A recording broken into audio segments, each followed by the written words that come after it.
Serangan pasukan perlawanan di Lebanon, Hizbullah mencapai rekor tertinggi pada bulan Agustus lalu. Hal ini menimbulkan ketakutan di kalangan pendudukan Israel. Disebutkan pada bulan Agustus 2024 kemarin, Hizbullah total meluncurkan 1.307 roket.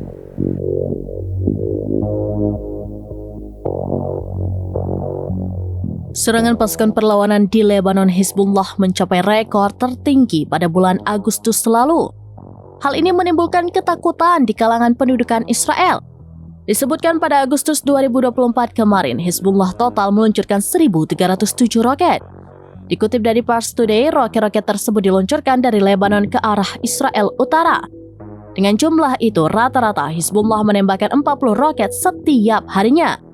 Ini merupakan angka tertinggi penembakan roket sejak awal perang Zionis terhadap jalur Gaza. Guizur, mantan komandan Angkatan Darat Militer Israel, lantas memberikan respon. Ia menyebut militer Zionis gagal dan dinilai tidak memiliki strategi yang jelas. Gui lantas memberikan sindiran bahwa satu-satunya strategi Israel adalah mempertahankan Netanyahu sebagai Perdana Menteri. Kabinet Netanyahu juga dinilai gagal untuk mempertahankan wilayah utara. Mereka malah fokus mengenai koridor Philadelphia yang berbatasan dengan Mesir.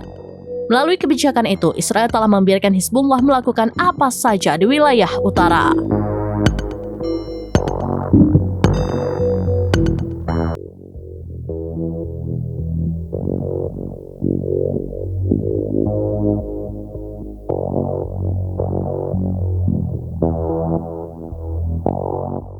Demikian informasi terkini Syedar Alun. Saksikan terus beragam informasi lainnya. Jangan lupa like dan share seluruh akun serambinews.com.